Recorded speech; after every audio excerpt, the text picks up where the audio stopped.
How do we calculate variance? So if we conceptualize the spread of distribution as the extent to which the values in the distribution differ from the mean and from each other, then the reasonable measure of the spread might be an average deviation or difference of the values from the mean. So as we know, right, so this value is the average and this value is the exact data points. This minus this creates a difference, how much far this value, the data observation is from the mean of the data, and this has been averaged. This is just an built up for variance, and for the variance this is the formula. So the formula of the variance is sigma x minus mean whole square divided by n.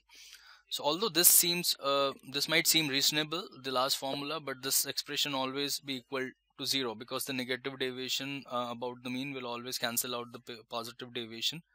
So we need a mechanism where we can drop the negative signs and which is the same as mathematically taking the absolute value, which is called mean deviation. But the concept of absolute doesn't lend itself to the kind of advanced mathematical manipulation necessary for the development of inferential statistical formula. So the average of squared deviation about the mean is called the variation. So we'll see a quick example how the variance will be calculated for the 5 values. We have a set of 5 values 3, 5, 7, 10, 10. So we can see the summation is 35, mean is 35 by 5, 7. How far they are from the mean. So first value is -4, followed by the second -2, and then 0, 3, 3. Next task is to calculate squares. So we have calculated squares for them, so -4. So to take the absolute value so that they don't cancel out each other, the squares coming out as 38. This is our formula. 38 by 5, 7.6 is the variance for this data set. Example 2. 3 people, Dive, Mark and Myrna. So what is the mean, median, mode and range, and what can be said about this data? So mean is 23 for both the data for Mark and Myrna. Median is 22, 27, while the range is 10 and 22. So as we see, the range is pretty high for the second data set, and so would be the variance. So due to outlier, the median is more typical of overall performance. So I think this is a workout calculation.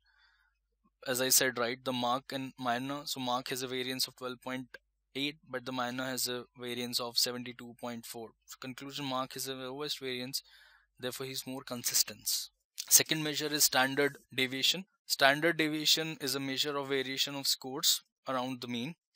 You can think of standard deviation as the average distance to the mean, though it's not numerically accurate. It's conceptually helpful. All ways of saying the same thing. Higher standard deviation increases the higher spread, less consistency, inconsistency, and less clustering. So what the standard deviation is, under root of variance that we have seen. So variance formula was squared and then averaged, and this one is squared, averaged, and under rooted. So this is the bell curve that we see for the spread in last few slides. And the empirical formula is what I wanted to explain here, that 68% of the scores fall within one standard deviation of the mean. What does it mean is, let's say this is mean of the data, average, it has to be in the center, and if 68% of the observations falls between mu minus variance and mu plus variance, this is 68%, this area. 95 falls into second standard deviation, mu plus 2 sigma, mu minus 2 sigma, and 99 falls between 3 standard deviations. So all the values, mostly 99.7% of the scores, will fall into mu plus minus 3 sigma. Okay, so the key metrics that we were saying were more from the dispersion, more from the variance, and more from the measures of central tendency. But now we have a key metric which tells about the relationship between two data sets. So we have a covariance here. So as we know, right, the variables may change in relation to each other. So let's say the amount of hard work you put in and the grades, they can vary. They vary with each other in a positive sense. or the average lifespan of a person and the number of cigarettes he has in a day, they are inversely related to each other. So more cigarettes and less life expectancy. So covariance actually is a parameter that captures that essence of relationship between two variables. So covariance measure how much the movement in one variable predicts the movement in the corresponding variable. For example, smoking and lung capacity. So we would like to investigate the relationship between cigarette smoking and the lung capacity, and the data is a sample data which is coming from the smoking habits and the measured lung capacity. 5 observations same. So a person who is having 0 cigarette can breathe 45 times, and the person who is having 20 cigarettes can breathe 29 times in a minute.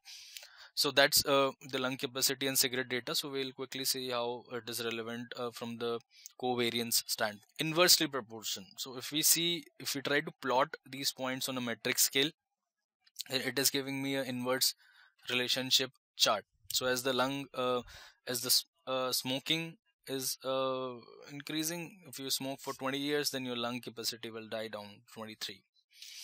So variables, they vary inversely. That's the observation. And there's another thing which we are introducing here, which is correlation. The covariance and correlation, they are similar things. We'll tell you how they are different, but they both quantify the direction of relationship. So covariance, variables that covary inversely, like smoking and lung, tends to appear on the opposite side of the group means. When smoking is above the group mean, the lung capacity tends to be below its group mean. Average product of deviation measure extends to which variability covary the degree of linkage between them. This is the formula to calculate covariance. So how we are calculating is the average distance of x multiplied by average distance of y. So it's a multiplication of distance of individual observation or the set of observation from their independent means.